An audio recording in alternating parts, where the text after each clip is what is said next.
chamar o Tanguy, que é um grande amigo. Pode vir, Tanguy. Que provavelmente vocês devem conhecer ele pelo Petit Jornal, que é um dos portais de notícias, notícia não, né? Eu diria comentários diários sobre notícias do mundo inteiro. Vamos sentar aqui? No mundo inteiro. Que a ideia é a gente fazer com o Tanguy um grande apanhado sobre as questões relacionadas a política, ou temas que estão perpassando hoje pelo Atlântico. Depois a gente vai rapidinho num coffee break e a gente volta para cá para ter também uma mesa rápida de um debate com o Marcelo e com a Carolina Pavese. E aí, sobre temas prospectivos. O que a gente vai ficar olhando para o futuro? Troca de lugar. A gente vai olhar para o futuro. Por causa do prisma. Olhar para o futuro do Atlântico. Né? Que temas que a gente tem que ficar olhando, quais são as grandes questões que vão começar a aparecer em situações diferentes. Né? O Marcelo vai pegar um pouco mais a questão de segurança e defesa, e a Carol vai pegar um pouco mais a questão do meio ambiente, da agenda verde, de certa maneira. Ok? E depois a gente vai para um coquetel ali no 12º. Tanguy, vamos começar então esse bate-papo? De novo, mapeia para a gente rapidamente o que você acha que são, assim, hoje, o que está acontecendo no Atlântico, que vale a pena a gente olhar, que no final das contas faz sentido observar como temas que são relevantes para o Atlântico, para o Brasil, e como isso pode gerar algum impacto num futuro próximo.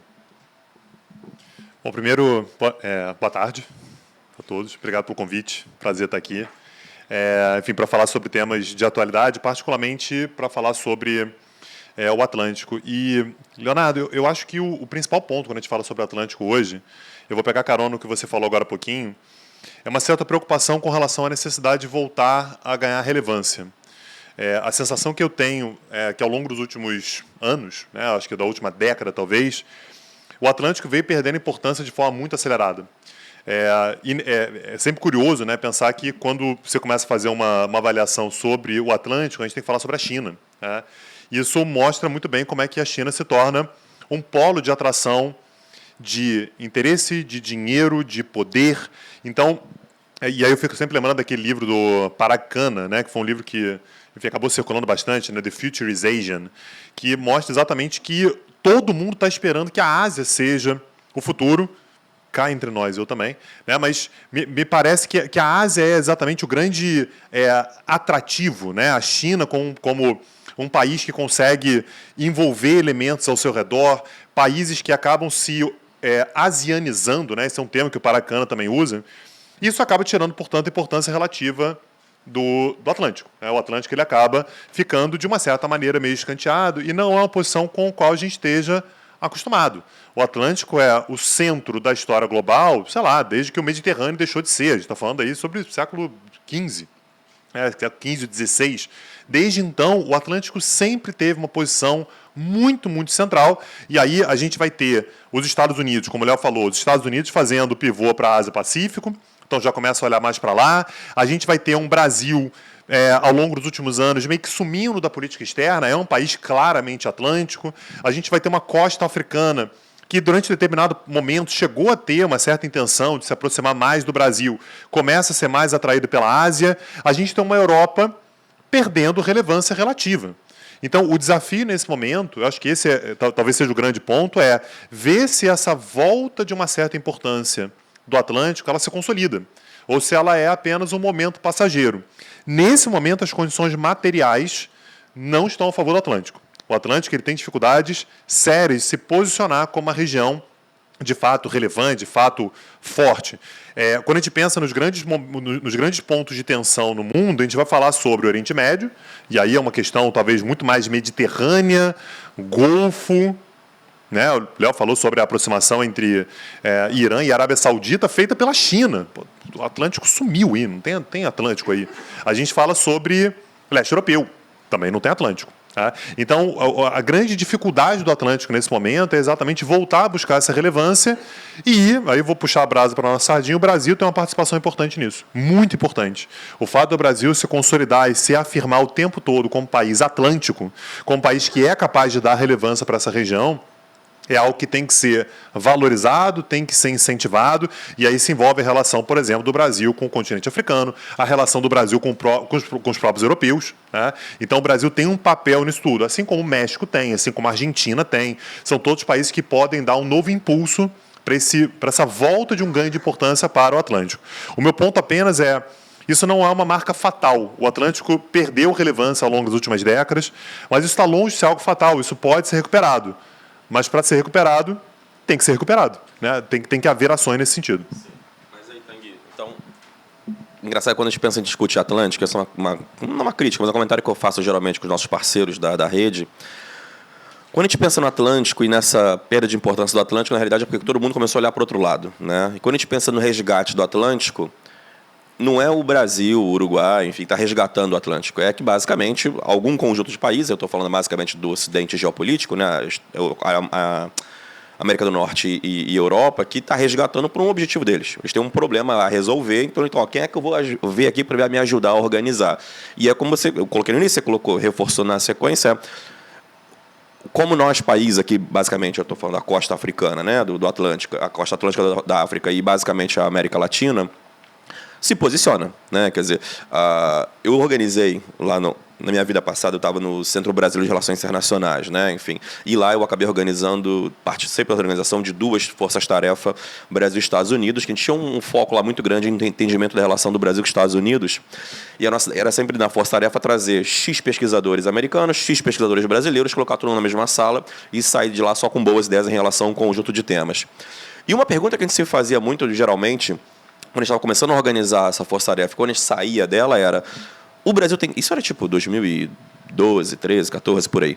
O Brasil tem que escolher, né, com essa China surgindo dessa maneira, o Brasil tem que escolher se alinhar com os Estados Unidos, o Brasil tem que escolher se alinhar com a China.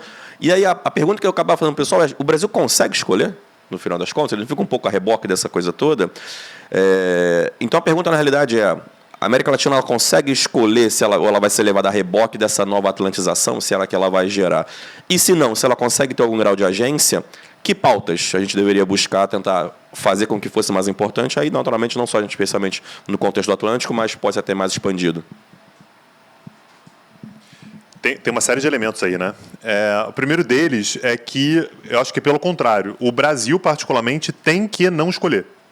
A ideia do Brasil é, toda vez que o Brasil escolhe, o Brasil limita demais. A gente volta para aquelas teorias lá de política externa, né, que a gente estudava 20, 25 anos atrás, que é de que o Brasil não possui excedentes de poder. O Brasil não tem capacidade de mudar o sistema internacional a seu favor. Logo, quanto mais parceiros o Brasil tiver, melhor, mais oportunidades o Brasil abre. Então, o Brasil tem que ter uma boa relação com os Estados Unidos, o Brasil tem que ter uma boa relação com a Índia, com a China, com o continente africano, com os europeus, com o restante da América Latina. O Brasil precisa multiplicar suas relações exatamente para conseguir ter uma política externa que nos ofereça mais alternativas, visto que o Brasil não é capaz de mudar o sistema internacional a seu favor. É por isso que, quando a gente pensa no período pós-redemocratização áureo da política externa, a gente vai pensar nos 2 governos FHC e nos 2 governos Lula.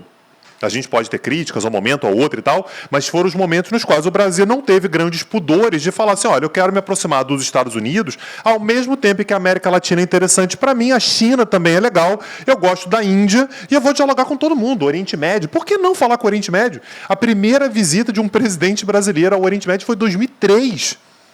Por que a gente não explorava o Oriente Médio? Você vê, começa a explorar, os resultados começam a aparecer. Então, esse é o primeiro ponto. O Brasil tem que não fazer escolhas que sejam limitantes. Então, eu escolho tal estado e, em detrimento disso, eu não vou me relacionar com outros tantos estados.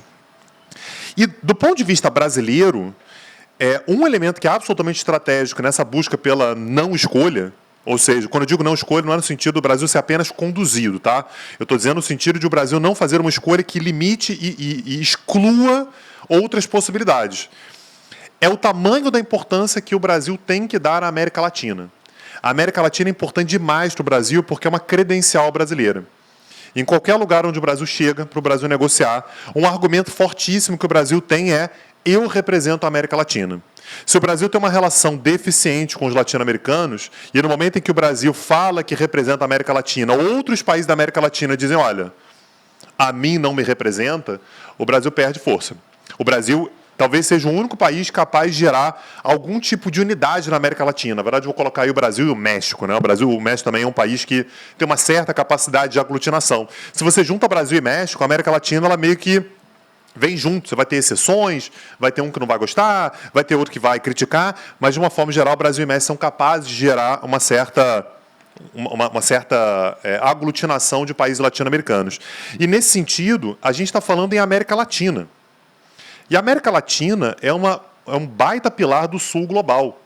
Falou em América Latina, você consegue dialogar com o continente africano. Então, pelo menos o Atlântico Sul, a gente consegue. Então, falando de Atlântico Sul, a gente está falando sobre um quadrante muito importante do planeta Terra. Isso coloca a gente em condições, portanto, de dialogar com os Estados Unidos, com a Europa. Então, eu estou longe de achar que a América Latina não tem agência, que a América Latina não tem capacidade de gerar esse tipo de debate. E aí, a última pergunta que você fez foi qual é a agenda que a gente pode propor? Desenvolvimento. Essa é a agenda da América Latina, a gente sempre foi. Essa é a agenda necessária para a América Latina. Essa é uma agenda africana. Coloca lá o desenvolvimento tem que aparecer, inclusão dos países periféricos. Foi isso que o Brasil começou a fazer em 2008, o mundo pegando fogo, com crise. E está lá o Brasil se juntando com China, com Índia, com África do Sul. Qual era o argumento brasileiro? Não era eu, Brasil, estou falando. Não. Eu estou falando em nome do mundo periférico e a América Latina está junto comigo. E estava mesmo. O Brasil estava criando naquele momento a Unasul, que morreu. O Brasil estava criando naquele momento a CELAC, morreu também. Mas eram iniciativas que o Brasil estava buscando exatamente que capacitavam, possibilitavam o Brasil falar sobre desenvolvimento. Essa é uma agência brasileira, essa é uma força que a América Latina tem e que o continente africano também tem. Você puxou um assunto que eu acho muito legal, que é essa percepção do Brasil enquanto liderança, né? Quer dizer, o Brasil poder vir a ser liderança. E aí, eu já fiz uma coisa que eu já vou falar o que eu fiz, eu vou fazer com vocês aqui na realidade agora. Quem de vocês acha que o Brasil, e levanta a mão quem acha, né? Quem acha que o Brasil deveria exercer liderança na região? América do Sul, América Latina. Quem acha que ele deveria exercer? Estou vendo aqui quase 2/3 dizendo que sim, né? Tem um negócio muito interessante, que, de novo, né? E aí eu vou te perguntar como o Brasil deveria fazer isso. Já vou te perguntar isso. Mas, em 2018, eu fui na Universidade dos Andes, na Colômbia, para falar sobre na época o Bolsonaro estava candidato à eleição, né? Início de 2018, se eu não me engano. E para falar sobre o Brasil, né? A pergunta lá do pessoal era quem era o Bolsonaro, para que lado ainda a política brasileira, como é que está o status nesse momento da nova direita no Brasil. Então já se perguntava muito sobre isso, especialmente na Europa, né? Quer dizer, e aí o pessoal que estava lá era boa parte europeu, metade sul-americano nesse simpósio lá na Colômbia. E aí eu não sei para que lado alguém puxou o assunto também, vou um pouco nessa linha, né, de liderança na região, que alguém tem que atuar e tal. E aí, no meio do debate, eu fiz essa pergunta para o público, né? Quer dizer, e a Universidade dos Andes é uma universidade muito, assim como a FGV, muito prestigiosa, mas assim, que tem gente de muitos lugares do Brasil, das Américas. Então, você tinha que me falaram que aquelas turmas estavam ali, era um auditório gigante, que você tinha muito aluno estrangeiro em relação à Colômbia, né? Mas tinha muito boliviano, muito venezuelano, muito chileno e por aí vai. E me surpreendeu muito, Tanguy, que no final das contas, quando eu fiz essa pergunta, vocês, e eu não fiz para vocês brasileiros, não, eu fiz para vocês sul-americanos ou latino-americanos, o Brasil deveria exercer essa liderança na região? E surpreendentemente foi mais ou menos isso. Eu diria que uns 60% mais ou menos disse que sim, queremos que o Brasil faça a liderança. Eu fiquei surpreendido, perguntei, mas gente, então me ensinem, porque eu não sei que história é essa, né? A gente sempre assumiu que o Brasil era meio perdido, era meio um líder sem liderados, uma situação como essa. Queria se posicionar um pouco como líder da região, mas chama aquela esquizofrenia, ele meio adolescente, né? Quer responsabilidade, mas não quer pagar a conta, quer pedir para pagar a conta, então como é que o Brasil pode ser esse líder? E eu perguntei para eles, obviamente, né? Quer dizer, como é que vocês gostariam que o Brasil atuasse como um líder, ou melhor, qual é o papel que o Brasil deveria ter para que ele fosse de fato um líder, né? Naturalmente, parte da discussão era pagar a conta, né? Quer dizer, a geração a criação de uma agenda positiva, e que essa agenda positiva que envolva esse desenvolvimento, e que o Brasil fosse lá a quem bancasse parte dessa conta, né? Juntasse, obviamente, lá com os BIDs da vida, com bancos de fomento e tudo mais, e fosse mais inclusivo na hora do debate, né? Quer dizer, chamar todo mundo mais à mesa para discutir prioridades e, eventualmente, fazer isso. Então, acho muito interessante essa percepção do Brasil poder ser, quem sabe, uma liderança de fato regional, trazer todo mundo para si, e aí, como você falou, negociando em grande bloco. Então, pergunto para você também, Tanguy, no final das contas, o que você... Desenvolvimento, claro, mas quais seriam os caminhos do desenvolvimento que a gente poderia fazer? A agenda institucional regional, a gente já sabe que o Lula está querendo reativar, especialmente ao Unasul agora, vamos ver se revai, na realidade, né? E quais são os temas da região que você acha que a gente deveria atacar mais? Desenvolvimento sustentável, infraestrutura física, e por aí, comércio, e por aí vai. Eu acho que rola uma certa síndrome de vira-lata que nos acomete a todos, né? De achar que o Brasil não é capaz ou não tem essa possibilidade de ser essa liderança. E não condeno, tá? Eu acho que todo mundo que vive no Brasil acaba tendo certos baques de autoestima, né? Com relação à possibilidade que a gente tem de fazer alguma coisa um pouco mais diferente. A questão é que, quando a gente olha para a posição do Brasil no mundo, a gente vai perceber que, da mesma, talvez não seja equivalente, tá? Mas a comparação, ainda que um pouco tosca, é da mesma maneira que a gente olha para os Estados Unidos como uma grande potência, que eles sim são os líderes, é a maneira que o boliviano olha para o Brasil. É como se os Estados Unidos estivessem 2 degraus acima. O Brasil é que está no degrau acima. Se alguém pode liderar a Bolívia, e alguém que sabe onde é que está a Bolívia, é o Brasil.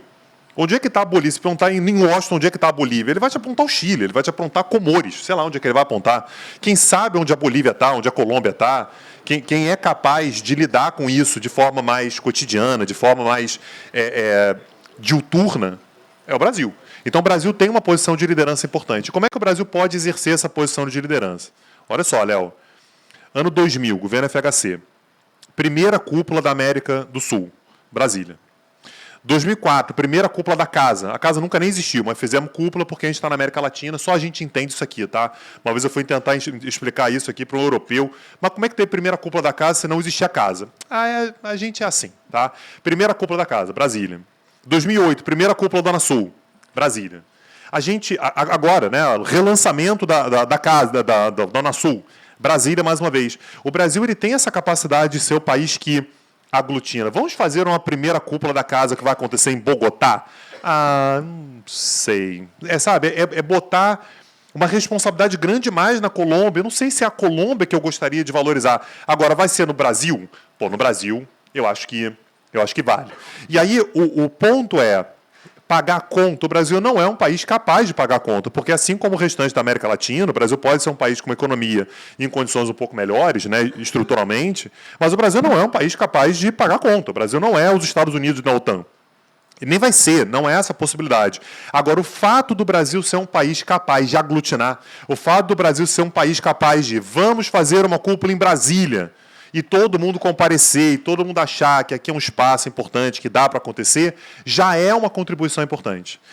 Você falou sobre o elemento infraestrutural. Não é nada, o Brasil tem um BNDES. O BNDES é muito mais do que o Fomplata é capaz de fazer, do que a CAF, né, a Corporação Andina de Fomento, é capaz de fazer. Então, mais uma vez, não dá para a gente esperar que o Brasil seja a Alemanha, o que a Alemanha é para a Europa, aqui na América Latina. Não vai ser. Não é esse o tipo de liderança que o Brasil é capaz de exercer. Mas o Brasil é capaz de exercer uma liderança no sentido de aglutinar. A América Latina tem uma coisa muito curiosa, nociva para a nossa unidade. Os países da América Latina todos se voltam para fora, né? Você pega as principais cidades brasileiras, historicamente, você tem Brasília, Belo Horizonte, são cidades planejadas. As principais cidades brasileiras são todas costeiras. Mas tem São Paulo. São Paulo só está ali por causa de Santos, né? Você cruzou ali a serra e você está em São Paulo. Então, mesmo São Paulo, que não tem praia, que não está na costa, você está fazendo uma referência exatamente à costa brasileira. Da mesma maneira, quando você olha para os outros países da América do Sul, eles são muito voltados para fora, porque a gente estava acostumado a se referir à Europa, né?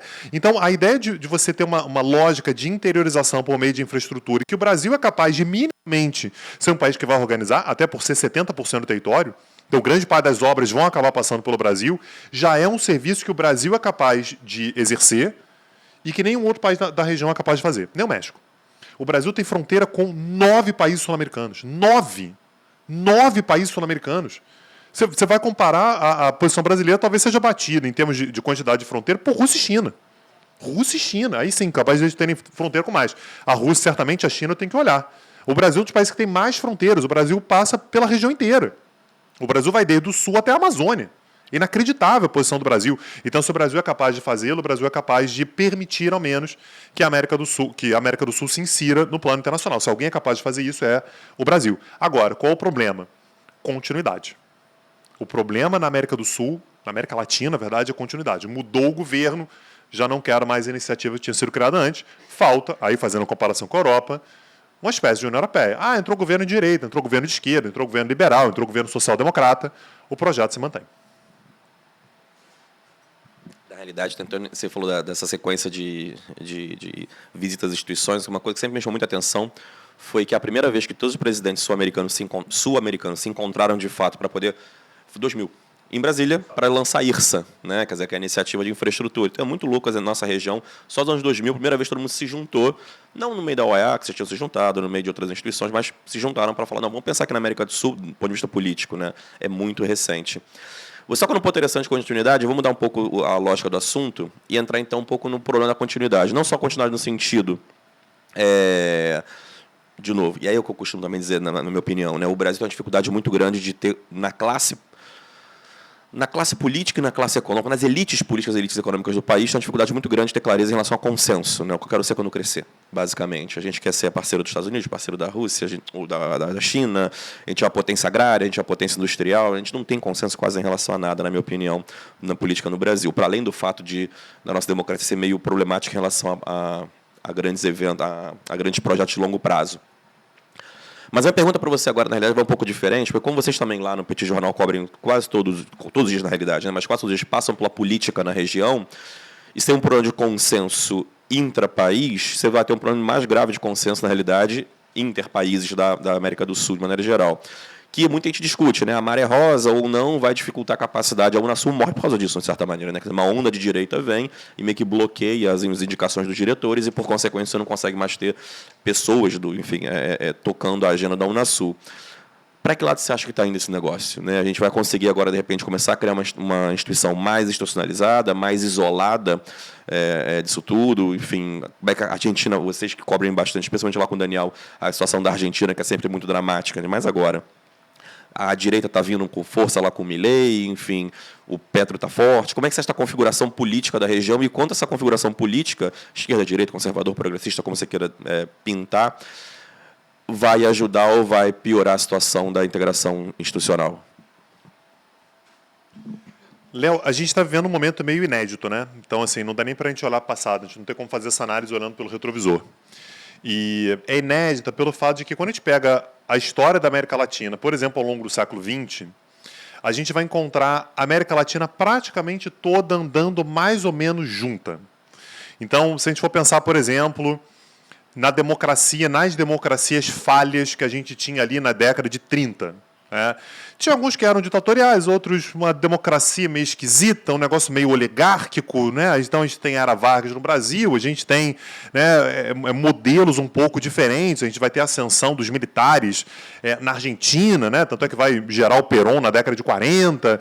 É tudo mais ou menos uma lógica, você entendendo a lógica brasileira, a lógica argentina, você consegue fazer uma série de referências para conseguir entender o que está acontecendo na Colômbia, o que está acontecendo na Venezuela, que não chegou a ser uma ditadura na época, mas também não era uma democracia plena. Praticamente todos esses países passaram por ditaduras militares no mesmo período. Vai ter exceções? Vai. A América do Sul são 12 países. Mais a Guiana Francesa que não conta, mas tem 12 países soberanos na América do Sul. Se for pegar a América Latina, são 33. Claro que vai ter exceções aqui e acolá. O México não chegou a ser ditadura, a Venezuela também não, mas crises democráticas / regimes autoritários. Às vezes, inclusive, democracias autoritárias. Né? A América Latina é capaz de fazer esse tipo de coisa. Não é só a América Latina, não. A Hungria também está assim, tá? Então, só para a gente tirar o sino de vira-lata da gente também. Década de 80, liberalização, abertura para todo mundo. Uma abertura com um Estado muito forte, uma séria rediscussão acerca de qual é o papel dos militares, o que a gente vai fazer com os militares, como é que vai ser essa redemocratização. Década de 90, liberalismo selvagem para todo mundo. Vamos liberalizar, pouco Estado, abertura, atração de investimentos, acabou a Guerra Fria, boas relações com os Estados Unidos, vamos tentar se mostrar países abertos e tal. Anos 2000, onda rosa. Praticamente a América Latina inteira, América do Sul, quase na integralidade, vai ter uma exceção ou outra bastante pontual, governos de centro-esquerda. Pois é, mesmo a Colômbia, né? A Colômbia tinha o Santos, né? Que assim, não era exatamente um governo de esquerda, mas também era o cara que queria negociar com as Farc. De direita. Pois é, mas é um cara que está querendo negociar com as Farc. Então, é uma agenda que faz sentido, né, naquele momento. Então, é uma exceção, mas você vê que nem é uma exceção gritante, né? E depois a gente vai ter uma ascensão de determinados governos mais liberais, aí você vai ter o Macri na Argentina, o Temer, né, chega ao poder no Brasil em 2016 e tal. E depois disso, Léo, a gente vai ter pela primeira vez em muito tempo, um espalhamento. Então a gente vai ter uma situação inusitada, por exemplo, a primeira vez desde a década de 50, Brasil e Argentina têm dois governos de feições completamente opostas, a ponto de o governo brasileiro do Bolsonaro não querer dialogar minimamente com o governo argentino do Alberto Fernandes. E isso vai acontecer em escala maior. Agora a gente está vendo uma política sul-americana que se encaminha um pouco mais para a esquerda, e aí o pessoal já está sendo afobado de falar assim, uma nova onda rosa. Mas não dá, porque não tem a unidade que a gente tinha 20 anos atrás. 20 anos atrás era o Evo Morales, gente, na Bolívia. Agora é o Luiz Arce, né? Continua, enfim, o governo volta a ser de esquerda, mas a unidade que havia na América do Sul não se verifica mais. Então eu acho, Léo, que o que a gente pode pensar como iniciativa para gerar uma certa unidade na América do Sul, talvez ainda não exista. Talvez demande ainda um pouco mais de criatividade. Como que isso vai ser feito? E já ficou claro essa necessidade de criatividade nesse encontro que o Lula sediou em Brasília. O objetivo do Lula era reeditar exatamente a mesma proposta que ele propôs em 2008. E o que os outros países falaram foi, acho que não é por aí. Acho que o caminho não é esse. Não é fazer mais uma instituição, porque daqui a pouco acendem novos governos de direita, isso morre tudo. Por que a gente não se aproxima mais? Na prática mesmo. Não só criar instituição, não, estatuto, como é que vai funcionar? Porque daqui a pouco entra um outro cara aí que quer sair. Se você cria relações mais próximas, relações comerciais mais próximas, projetos infraestruturais, a tendência é que mesmo que você tenha governos que divirjam, ainda assim esse projeto ele possa ser mantido porque você não é parte de uma instituição da qual você possa querer sair. Agora, demanda criatividade. Isso é uma coisa que a América Latina costuma ter criatividade. O problema é manter as criações, elas serem mantidas com o passar do tempo, né? Esse é sempre o drama da América Latina. Mas eu acho que essa solução ainda não existe, ainda não foi criada, e espero que seja criada em breve. Fantástico, Tanguy. Vamos então mover um pouquinho lá para cima do Atlântico e pensar um pouco agora na Europa.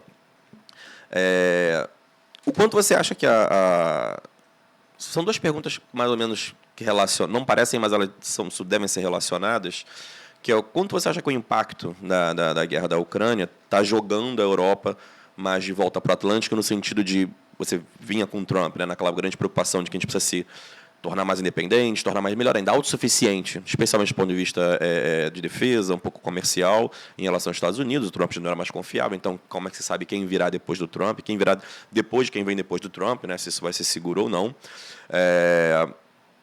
A guerra modifica completamente esse tabuleiro, né, quer dizer, reativa a OTAN, de certa maneira, que estava brain dead, como o próprio Macron falou. E, ao mesmo tempo, a União Europeia precisa buscar novos parceiros, se consolidar politicamente, e até em função do Brexit, mostrando que o Brexit, na realidade, foi só um quebra-mola que passou pelo caminho, maluquice de britânico, mas, na realidade, a gente está aqui e tudo é muito bom. Isso quer dizer, então, também que eles vão repensar, ou melhor, redar forças do lado deles para o acordo Mercosul-União Europeia, né? Que, enfim, a cada 3, 4 anos a gente vê que esse ano fecha, né? Mas não sei se vai fechar. Mais uma vez, a Van der Leyen disse que quer fechar até o final do ano. O Lula disse que ia fechar até o final do ano, apesar dos grandes problemas desse novo dessa carta de demandas adicionais que a União Europeia fez em relação às questões ambientais. Então, como é que você vê essa configuração do conflito da Ucrânia jogando a Europa, de fato, para o lado de cá? Quais são as forças que estão jogando e o que você acha que pode dar errado nessa... Não errado, mas o que pode ser obstáculo para a Europa se voltar mais para o Atlântico mais uma vez? E até adicionaria em relação à China também, né? Porque com os últimos anos, em relação à preocupação dos Estados Unidos e na sequência da Europa, a questão do 5G, a questão da China adquirindo empresas, especialmente tecnologia na Alemanha e outros países, também tem feito alguns países dando um espaço maior para a China. Então, quer dizer, mais uma força jogando a Europa para o lado de cá. Léo, eu tenho a impressão de que a Europa não está pensando nisso ainda. Eu acho que a Europa está tentando resolver a semana que vem.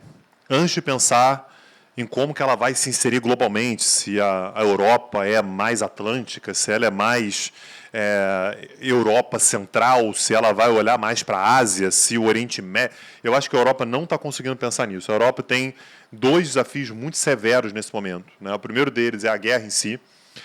Gera preocupação do ponto de vista energético, gera preocupação do ponto de vista alimentar, gera desafios, né, do ponto de vista da própria segurança em si, o que a Europa quer ser enquanto a guerra está acontecendo. Então, essa é uma discussão séria que a Europa está fazendo. Eu acho que ela não está nem conseguindo imaginar de vamos nos aproximar do Atlântico e tudo. E aí, claro, você tem os Estados Unidos puxando, mas é como se os Estados Unidos, nesse caso, eles fossem muito pouco atlânticos, né? Porque eles estão lá na Polônia, assim, os Estados Unidos estão lá na Ucrânia, eles estão dando arma lá. Então, a Europa não precisa olhar para o oeste para enxergar os Estados Unidos. Os Estados Unidos estão indo para lá. Então, eu acho que os Estados Unidos, posso estar sendo polêmico aqui, mas eu acho que os Estados Unidos não são, nesse momento, uma força de atração da Europa para o Atlântico. Eu acho que esse é o primeiro grande ponto. A Europa está preocupada com a guerra que está acontecendo no leste europeu. Então, não vejo a Europa olhando para o Atlântico agora. Realmente não vejo. E o segundo ponto. A Europa está preocupadíssima, e essa é uma preocupação que dá para ver todos os dias, com a sua relativa decadência econômica. O que eu faço agora? Já viram as pirâmides etárias da Europa? É um negócio meio assustador. Assim. As pirâmides etárias são um negócio assustador. Você pega a população envelhecendo a passos largos, larguíssimos. Você tem uma pirâmide que é fina na base, grande na parte de cima, e essa galera está se aposentando. Esse pessoal é caro, tem muitos direitos e tal, e você não tem gente trabalhando. E, para piorar, o que poderia solucionar isso? O que gera a solução disso nos Estados Unidos? Por que os Estados Unidos não têm uma pirâmide etária tão negativa? Porque eles recebem imigrante o tempo todo. Aí o Trump fica falando, não queremos migrantes e tal. É claro que querem, porque se não entrar migrante, não tem quem trabalhar. Se não tem quem trabalhar, você não consegue aposentar o senhorzinho que quer ir para Las Vegas, passar a vida dele toda jogando, vai morar na Flórida. Não tem quem trabalhe. Nos Estados Unidos, essa galera entra. Na França, você tem um movimento cada vez maior de limitar a entrada dessas pessoas. Na Alemanha, também. O Reino Unido, também. Rishi Sunak lá, filho de indiano, está lá fazendo lei para impedir, inclusive, que bolsistas, viram um vídeo aí de bolsa e tal, cuidado com o Reino Unido. Vocês não vão poder levar companheiro, filho, não sei o quê, tá tudo limitado. Essa galera que poderia ativar a economia. Então, olha a contradição que a Europa está, olha como é que ela não vai nem olhar para o Atlântico. Como é que eu faço para atender a uma base nacionalista que não quer migrante e a necessidade de atrair migrantes para poder sustentar exatamente esse cara que não quer a entrada do migrante? Olha o problema que a Europa está. Olha a potencial perda de relevância econômica da Europa no mundo. Essa relevância, assim, a gente continua olhando para a Europa com admiração, um lugar legal para viajar e tal, mas cada vez mais vem se falando que talvez a Europa se torne um centro de lazer. É para onde você vai para ir para paisagens bonitas e museu. Estou sendo fatalista aqui, tá, gente? Mas o meu ponto aqui é... A indústria que mais cresce na Europa. Pois é. Pois é. Está parecendo o Rio de Janeiro. Né? Está parecendo o Rio de Janeiro. Já foi bom, já foi legal e tal, mas agora é turismo, virou balneário. Talvez a Europa se torne isso. Então, eu não acho que no meio disso tudo a Europa esteja falando assim... Atlântico, vamos para o Atlântico. Eu acho que tem uma discussão muito mais interna ainda de o que a gente faz daqui para frente de forma sustentada em termos econômicos e em termos de segurança. Maravilha. Então, uma última pergunta antes de a gente poder jogar para as pessoas também interagirem com a gente. Estados Unidos, né? Quer dizer, para que lado vai os Estados Unidos? A gente está numa situação hoje bastante interessante, né? Que a gente viu uma eleição bastante disputada, enfim. Ainda que não tivesse o Trump tivesse tantos votos assim, mas quando a gente vai botar em colégio eleitoral, a coisa fica um pouco mais feia, né? Para os democratas. Pois é. Mas o meu ponto é, a gente está vendo uma próxima eleição, a gente não sabe quem vem do lado republicano, a gente tem o Trump com uma larga vantagem até esse momento, né, com quase 50% das preferências das primárias republicanas. Tem um DeSantis vindo atrás dele. E o DeSantis, por mais que seja colocado como uma figura mais institucional, mais política tradicional, também é bem conservador, né? Que ele tem uma agenda, uma pauta bem barra pesada nesse sentido. E do lado dos democratas, você tinha o Biden, que entrou dizendo que não ia se candidatar mais uma vez, não ia tentar reeleição, mas eu acho que eu nunca vi nenhum presidente que entra dizendo que não vai ter reeleição e não se reelege. Só o Temer, que acabou chegando e falou que não se reelege, não se reelegeu. Então já 3% de preferência. Aí acho que nem a mãe dele ia votar nele. Mas o ponto é, no final, ele já está dizendo aí que, de repente, quem sabe vai tentar se reeleger. A Kamala Harris, que entrou para ser a grande solução, mas, enfim, tropeçou em 1, 2, 3 casos diferentes, especialmente a questão dos imigrantes, que foi bem pesada lá no início, e ela hoje está meio que quase uma carta, não chega a ser carta fora do baralho, mas ela perdeu, acho que a força que os democratas do back office, né, quer dizer, os democratas do partido, né, da burocracia do partido que queria botar força nela, ela perdeu um pouco essa força, enfim.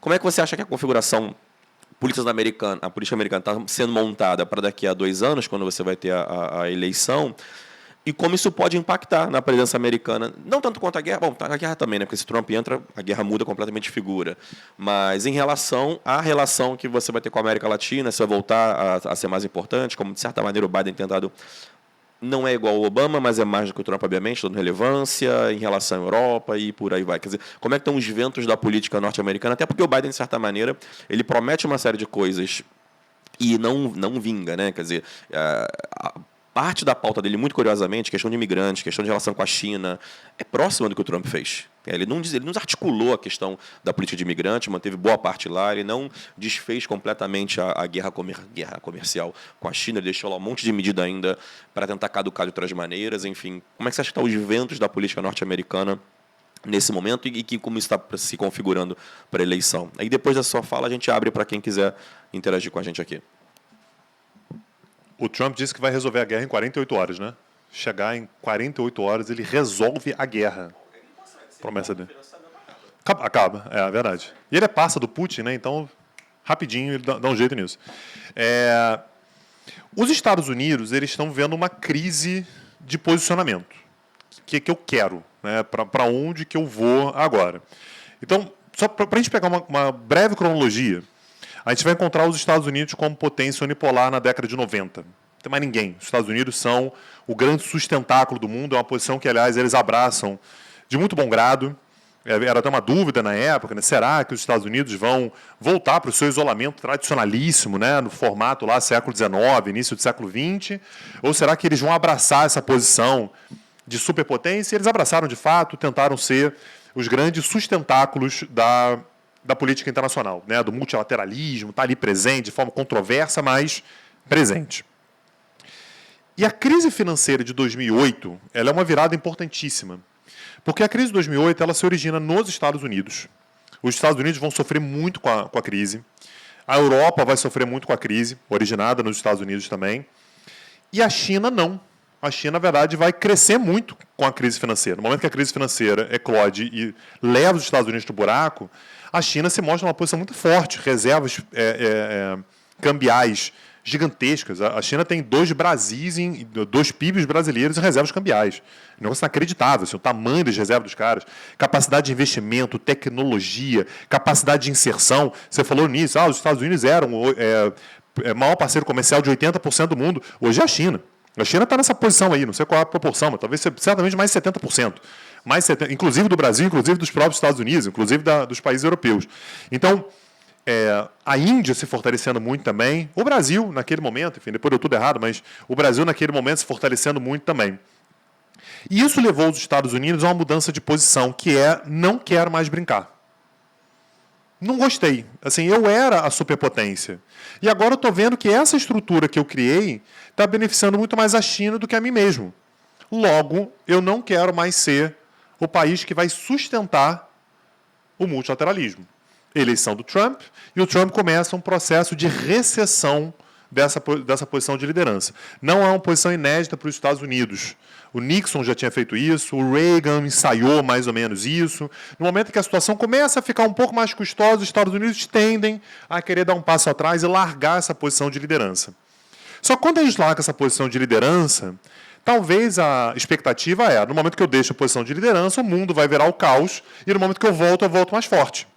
Só que o mundo não entrou num caos absoluto porque a China já tinha condições de ser minimamente uma certa liderança. Tanto é que o grupo que vai se fortalecer muito naquele momento vai ser os BRICS. Vai ter Brasil, Rússia, Índia, China, África do Sul, países mais próximos ao BRICS, que começam a falar assim, olha, se os Estados Unidos não quiserem também, a gente consegue minimamente organizar essa posição. E os Estados Unidos até hoje não sabem o que fazem. Então, tem determinados momentos que eles recuam com relação a determinados compromissos, em outros momentos eles voltam a querer assumir essa posição. Você falou agora um pouquinho sobre Irã e Arábia Saudita voltando a dialogar. Foi a China que fez. Vocês viram quem é que estava ontem em Pequim? Mahmoud Abbas. presidente da Autoridade Palestina. Estava lá, aos beijos e abraços com Xi Jinping. Você fala assim, mas a China é pró-Palestina. Não. Ótima relação com Netanyahu. Excelente negociação, capacidade de negociação com Israel. Então, eu não acho que a China vai resolver, não. Mas quem tem condições de minimamente colocar Israel e Palestina numa mesa de negociação hoje não são os Estados Unidos. Os Estados Unidos tinham condição de fazer isso em 93. 95, o Clinton conseguiu fazer isso. O Clinton conseguiu fazer isso. Deu errado porque mataram lá o Yitzhak Rabin. Chegaram perto de conseguir um acordo de paz. Hoje, quem teria condição de fazer isso é a China. Então, a pergunta para os Estados Unidos agora é, e aí? Você quer o quê? Você quer ser a liderança? Você não quer mais o fardo? É muito pesado para você? Você está com os ombros cansados? Você quer reassumir essa posição de liderança? E eu acho que os próprios Estados Unidos não sabem o que querem exatamente. E talvez demore um tempinho até eles definirem a próxima eleição. Como sempre, né? É decisiva nesse sentido. Se o Trump for eleito, a resposta está dada mais uma vez, não queremos. Lembrando, o Trump saiu da Unesco, o Trump saiu do Conselho de Direitos Humanos, o Trump saiu de um monte de coisa. O Trump chegou a falar em sair da OTAN. Segundo o Trump, se ele tivesse continuado como presidente, os Estados Unidos teriam saído da OTAN.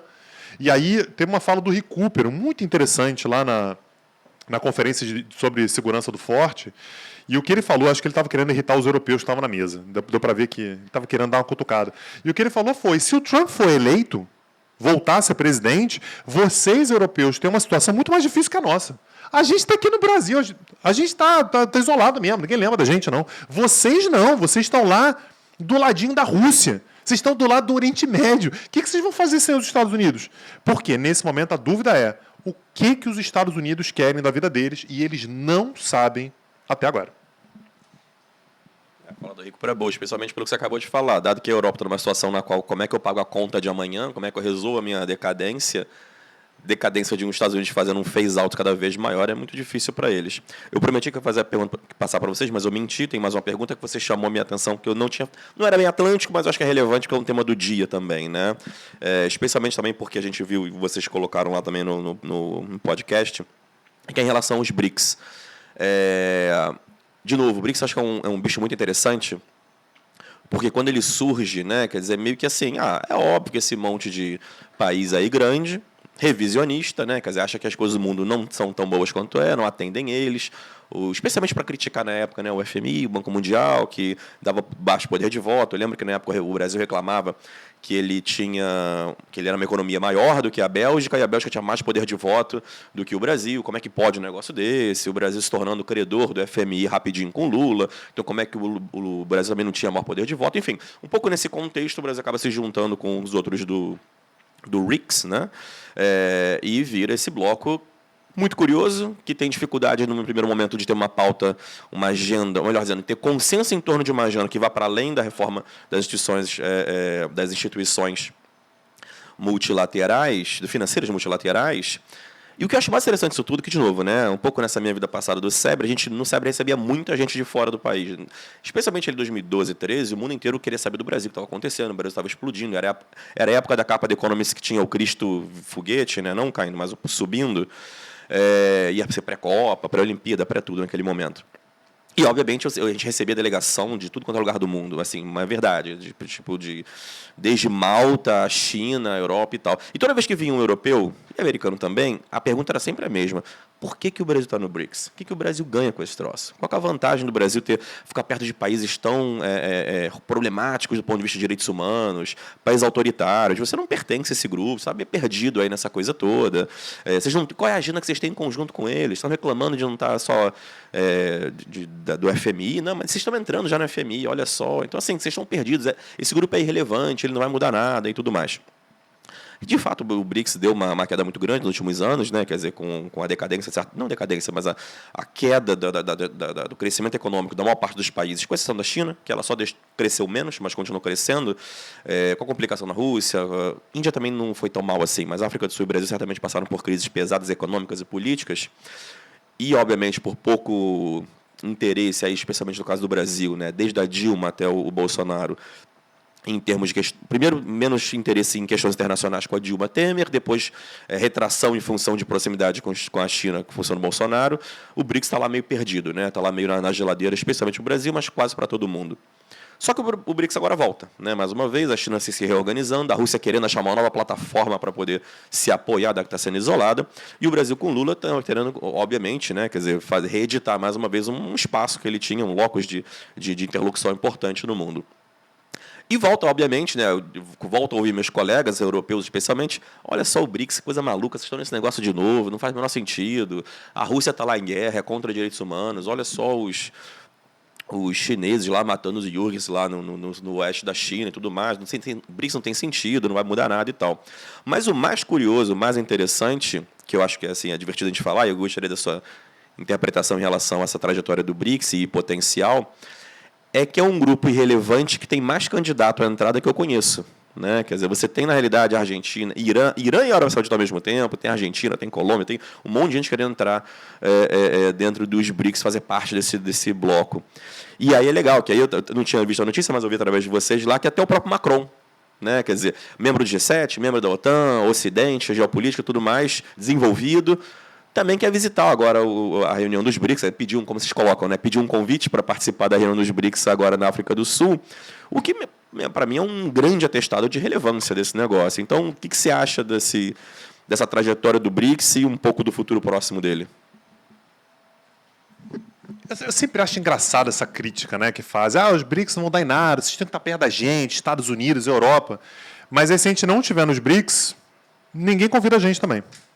Então, aqui é negócio, eu acho que vocês não deveriam estar lá. Mas aqui, veja bem, é uma reunião de europeus, é uma reunião de países envolvidos, é uma reunião de países da OTAN, é uma reunião do G7, é uma reunião de países... da OCDE. Então, o Brasil está sempre excluído. Mas aí entra os BRICS e fala assim, não, mas como é que você pode pensar em estar junto com eles? E o fato é que o Brasil ele precisa se dar conta de que nós somos um país periférico. A gente não quer ser periférico, mas a gente é periférico. Eu vou fazer o quê? A gente é periférico. Sendo periférico, a gente tem determinados imperativos políticos que a gente precisa se aproximar de países que estejam tão dispostos quanto nós a ensejar determinadas, ou pelo menos a almejar determinadas reformas na governança global. Os Estados Unidos não querem essa reforma, os Estados Unidos querem a manutenção. A Alemanha não quer essa reforma, ela quer a manutenção. O Brasil ele quer reforma, o Brasil quer mais voz, o Brasil quer um papel mais interessante. Não é por acaso que o Macron quer participar de uma reunião dos BRICS. O Macron a França não é de hoje, tem algumas décadas já.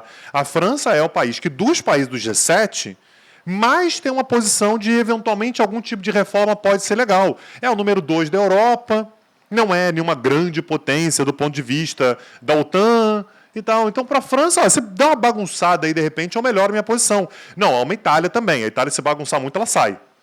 Se resolverem rever ali direitinho o extrato bancário, a Itália sai. Então, a Itália fica quietinha ali, não quer reforma nenhuma. A França não. A França, ela sente que dá para ter uma posição... A França tem autoestima, né? A França, ela acha que dá para ter uma posição um pouquinho melhor. Os BRICS se tornam uma alternativa. Então, eu acho que, nesse sentido, o Brasil ele ganha muito deixando de se considerar um Estado semi-europeu. Não, eu sou quase Europa. Um pouquinho mais, eu viro um país europeu, eu entro na União Europeia. Não vai ser. O Brasil não é um país semi-europeu. O Brasil não vai entrar na OTAN. O Brasil não vai entrar no G7. O Brasil não vai ser nada disso. O clube do Brasil é esse aí. Mas tem problemas com direitos humanos, tem problema com democracia. Tem um monte de país por aí que tem, e ninguém deixa de se encontrar com a Arábia Saudita. Ninguém deixa de se encontrar com países autoritários no momento que você precisa negociar. O Blinken, por exemplo, vai para a China amanhã, provavelmente. Está lá e vai negociar porque vai ter que negociar. Como é que é? Secretário é o equivalente ao ministro das Relações Exteriores, né? Então, esse negócio, mas são ditaduras e tal. São, infelizmente, eu gostaria de me relacionar somente com democracias, mas isso é uma lição que a gente vê muito rapidamente. Todo país democrático se relaciona com democracias. É uma pena, mas é assim, me citem um país que não se aproxima, não dialoga amistosamente com ditaduras, que eu acho que vocês não vão encontrar, não. Toda vez que me perguntam essa coisa, né, do Brasil, o Brasil vai assim, se relacionar com a Venezuela, com Cuba, enfim, país autoritário, eu sempre peço para abrir o The Economist Index, o Democracy Index da The Economist, que mostra quantos países são autoritários ou semi-autoritários. É metade do mundo. Sei lá, 80 países, 90 países. É um negócio assustador. Pessoal, vamos lá. Então, cumprindo a minha promessa, quem tem uma pergunta, um comentário, queira fazer aqui para o Tanguy.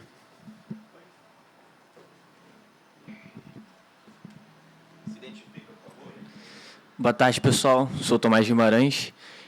Tanguy, a gente estava falando agora sobre como você observa, né, a tendência ali da Ásia, principalmente a China, em relação aqui à América Latina, né? Mas um ponto que eu gostaria de levantar, e gostaria de saber a sua opinião sobre isso, é principalmente pela diplomacia monetária que a China tem desempenhando, né? Principalmente ali com a introdução do yuan como uma moeda, e a oportunidade que ela tem aqui na América Latina, tanto como o próprio mercado geoenergético que o Léo mencionou, mas também até a própria aproximação com a Venezuela, né? Que é uma ótima oportunidade na questão petrolífica, né? Que a gente sabe que hoje o petróleo ele é um dos fundamentos do dólar.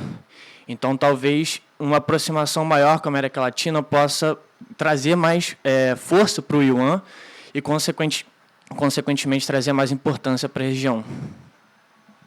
Obrigado.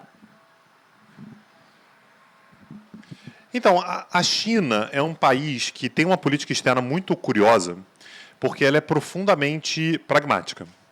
Então, a China ela meio que tira da frente determinadas coisas que os Estados Unidos e a Europa valorizam demais, como, por exemplo, o regime. O regime tem que ser democrático, ou então, se não for democrático, tem que ser muito interessante para se aproximar. É o caso da Arábia Saudita, por exemplo, que é sempre, né, o pior exemplo que a gente pode imaginar em termos democráticos, e ainda assim consegue a atenção dos países ocidentais, que vão lá e vão abraçar o Mohammed bin Salman como se nada tivesse acontecido. A China não tem esse tipo de pudor. A China vai se aproximar de qualquer um, e quanto mais os países periféricos quiserem se aproximar da China, melhor.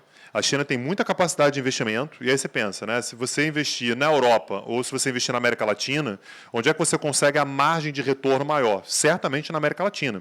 Na Europa está tudo pronto. Na Europa você não tem grandes revoluções a fazer na economia europeia. Você pensa na América Latina, a capacidade que você tem de crescimento econômico é gigantesco. Então, a China, ela percebe de maneira muito clara, de maneira cristalina, que se ela se posicionar como uma liderança do mundo periférico e um país que é capaz de gerar o desenvolvimento dos outros, ela tem um oceano azul para explorar. E essa é uma posição que os Estados Unidos já tiveram no passado e não querem mais ter. Se eu pensar, conseguir investimento americano atualmente é dificílimo. Aliás, a gente está falando sobre uma dificuldade histórica que o Brasil tem de realmente receber investimentos americanos em quantidade razoável para gerar algum tipo de diferença no Brasil.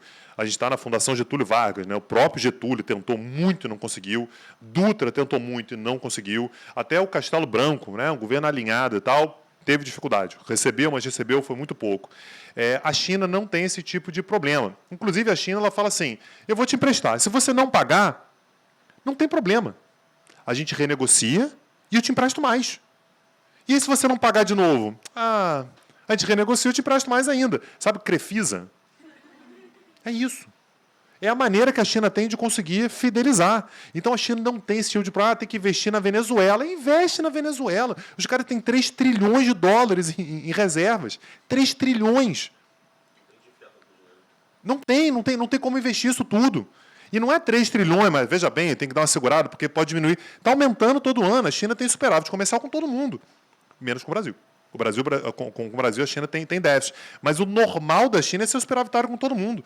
Você pega em outros anos aí, a China tinha um superávit com os Estados Unidos que era de 500 bilhões. Superávit. Eu não estou falando do comércio total, não. Superávit. O comércio do Brasil com o mundo inteiro, somando o comércio inteiro, tudo que o Brasil compra e vende, estava na casa aí de 400 bilhões. Só o superávit da China com os Estados Unidos, estou falando com o mundo todo, só com os Estados Unidos era de 500 bi.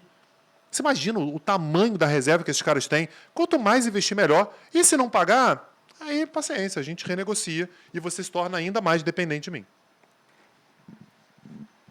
Uma coisa que eu achei legal também da pergunta do Tomás é a questão dessa discussão da moeda, né? Que acho que é um papo que tem acontecido agora. Está um pouco na moda esse negócio, né? De criar moeda nova, vai ter.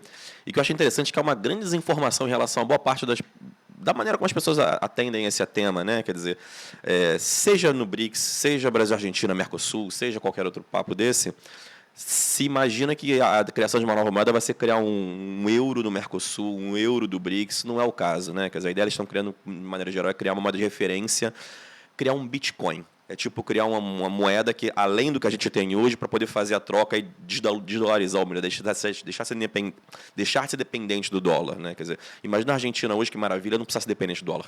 Desesperados para catar qualquer tipo de dólar que vá, você cria uma moeda alternativa dessa, eles se fogem um pouco dessa dependência. Então, esse tema é interessante e a China, de certa maneira, está na frente dessa história toda. Até porque se cria uma moeda de referência dessa, certamente o yuan vai ser o mais importante deles, da referência dessa moeda, dessa próxima moeda. Enfim. Quem quer mais fazer um comentário? Ana?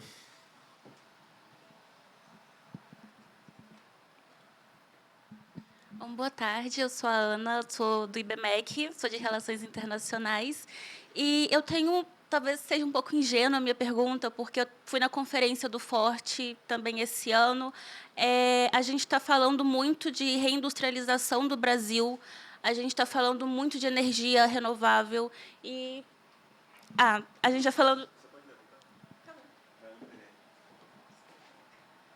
A gente está falando muito de energia renovável, de reindustrialização do Brasil. A gente também tem o Brasil como uma das principais potências que pode liderar esse cenário dessas alternativas energéticas. E, no primeiro dia da conferência, alguém da Europa, não me lembro quem, um dos painelistas, ele disse para um diplomata: a gente está esperando vocês falarem com a gente, a União Europeia está esperando o Brasil. E...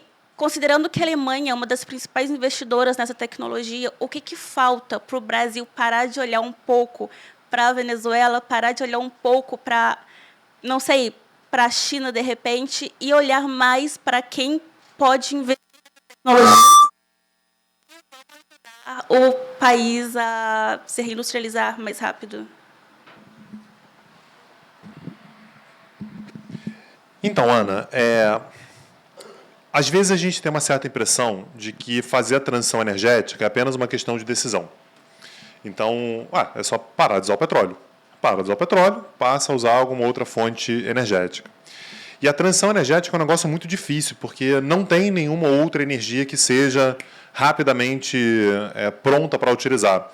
A discussão agora, a Ursula von der Leyen, aliás, esteve em Brasília, na segunda-feira agora, conversando com o Lula, e falou que o objetivo da União Europeia era investir 2 bilhões de euros.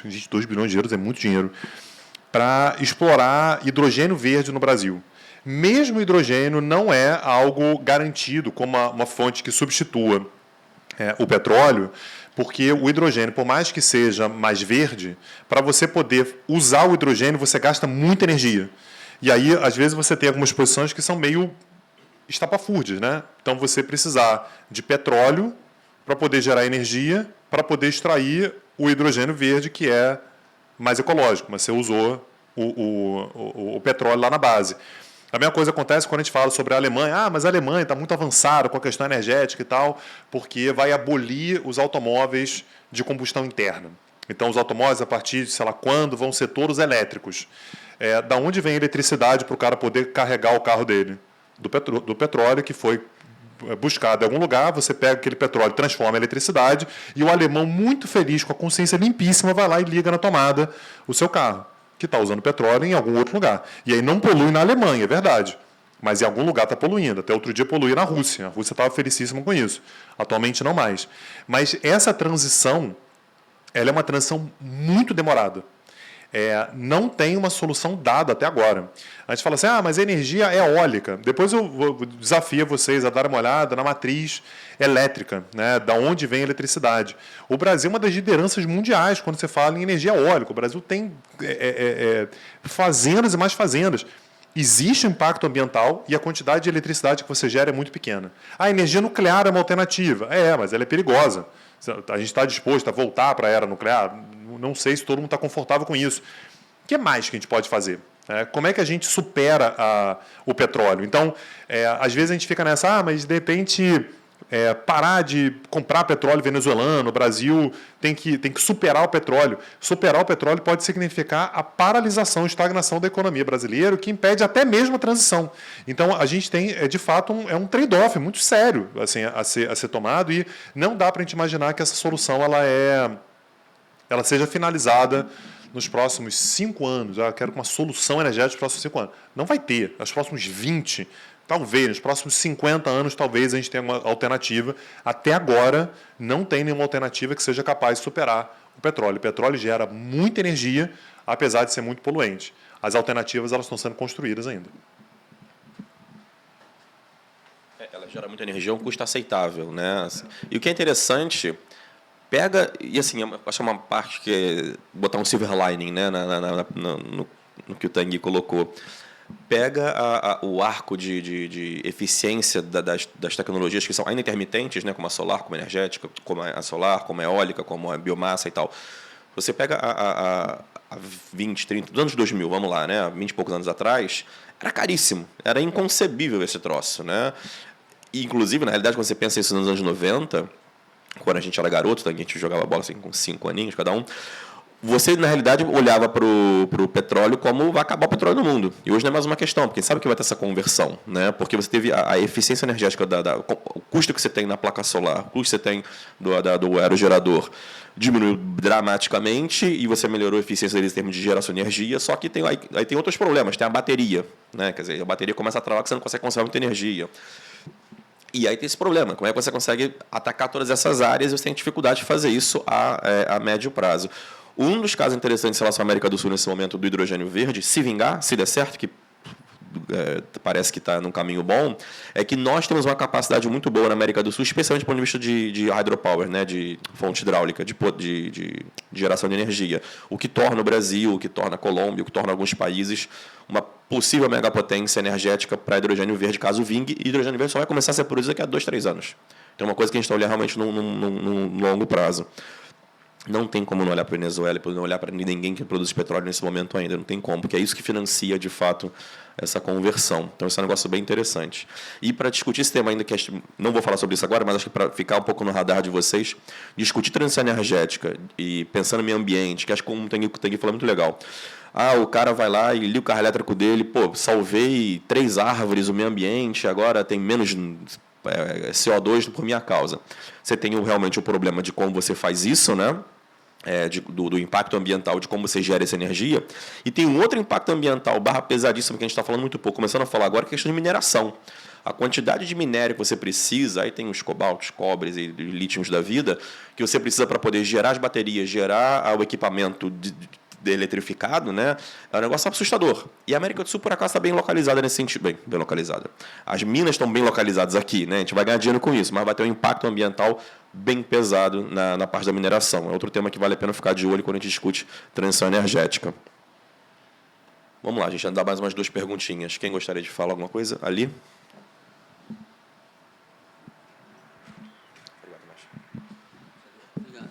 Boa tarde, Tanguy. Boa tarde a todos. Minha pergunta vai muito com relação a uma colocação, fazendo uma divisão, né, básica entre Atlântico Sul e Atlântico Norte, né? Vou focar na questão do Atlântico Sul. Quando se fala que uma suposta não relevância do Atlântico Sul, a grande maioria das teses é Clark, vários outros pesquisadores, vários outros cientistas políticos e especialmente o pessoal da área de defesa e segurança. O século XXI ele se inicia com uma predominância muito grande da mudança de eixo do Atlântico do Norte para o Sul, por inúmeras razões, inclusive por questão da transição energética, de minerais e recursos que estão presentes em grande profusão no cenário do Atlântico Sul. E, com relação a isso, você tem a ascensão chinesa na região, uma ascensão econômica, mas também uma ascensão política e militar muito grande. Militar, sim, é uma potência que tem crescido bastante, exercícios estratégicos militares no cenário do Atlântico Sul, cooperação em termos de defesa no Atlântico Sul, com os países e, sobretudo, na costa asiática, né? na costa da África. Né? Com relação a isso, né, você tem uma suposta predominância do Brasil. Mas como que você vê essa suposta tentativa de liderança no Brasil, se o Brasil não é um país formador de consensos nem no âmbito das opacas?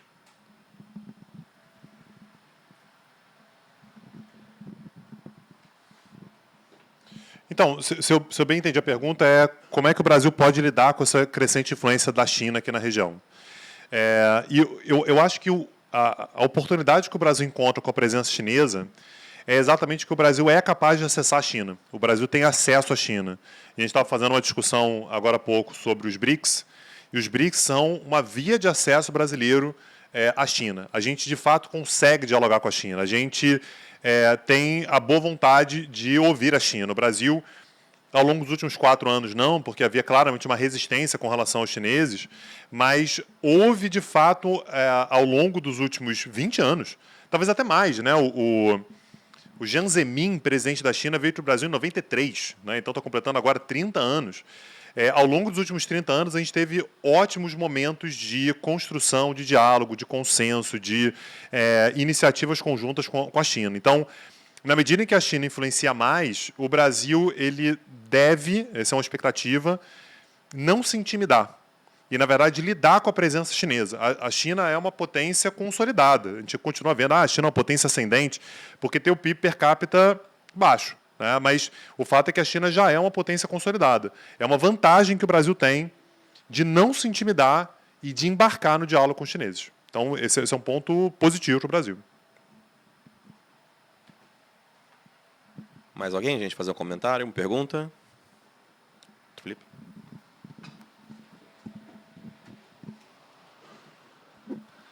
Boa tarde, primeiramente, né? Boa tarde, professor Leonardo, boa tarde, professor Tanguy.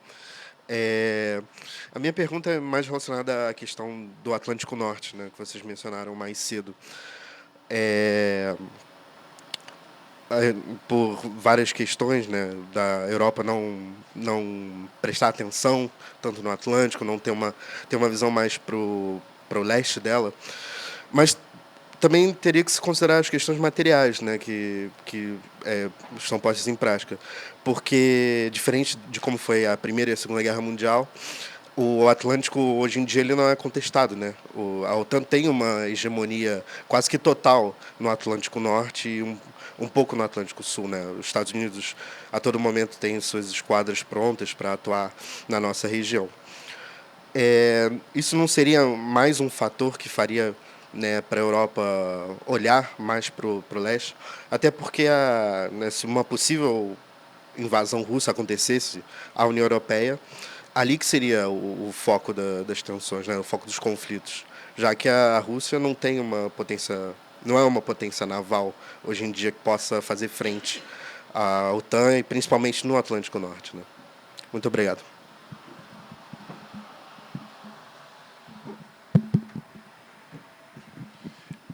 Eu vou pegar o mesmo raciocínio que você fez e vou chegar à conclusão completamente contrária.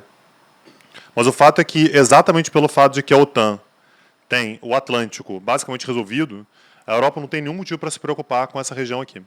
Eu fico imaginando se a OTAN não tivesse uma garantia de segurança, né, com esquadras americanas e tal, monitorando aqui. A Europa teria que olhar para cá, porque a Europa ela passaria a estar, talvez, ameaçada por 2 frentes. A gente sabe que, estrategicamente, uma guerra em 2 frentes talvez seja o pior cenário. A Alemanha, aliás, perdeu 2 guerras mundiais por conta disso, porque nas 2 vezes ela teve que lutar para os 2 lados. Na primeira, ela tentou fazer o plano Schlieffen lá, então fez rapidamente para o lado francês e depois foi para o outro lado. Na Segunda Guerra Mundial, o problema era mais ou menos o mesmo, como é que você lida em 2 frentes, nas 2 vezes não deu certo. Pensando na Europa como um bloco, o fato é que hoje a única preocupação europeia vem do leste, vem da Rússia. Do lado de cá tem os Estados Unidos dando cobertura. Então isso significa que a Europa, se ela quiser dar algum tipo de atenção para o Atlântico, é muito mais por uma questão econômica, comercial, busca por minerais ou qualquer coisa assim, do que exatamente uma questão militar. Então, pegando a sua pergunta, eu vou invertê-la. Exatamente pelo fato de que ela não tem uma preocupação militar, talvez ela não seja obrigada a dar uma atenção para a nossa região. Então, é mais um motivo para a Europa ter outras preocupações a lidar antes de voltar a pensar no Atlântico Norte. Pessoal, mais 3 minutos, dá para uma última pergunta. Alguém gostaria? Já demos? Bom, então, Tanguy, muito obrigado. Eu acho que pouca gente consegue atacar tantos temas assim como você conseguiu. Enfim, a gente cobriu basicamente toda a região, até temas fora a região. Super obrigado pela sua presença aqui hoje e consegui terminar para te liberar para o seu compromisso. Convido todo mundo, então, para um café rápido ali fora e a gente volta daqui a quanto tempo? Daqui a meia hora. Pronto.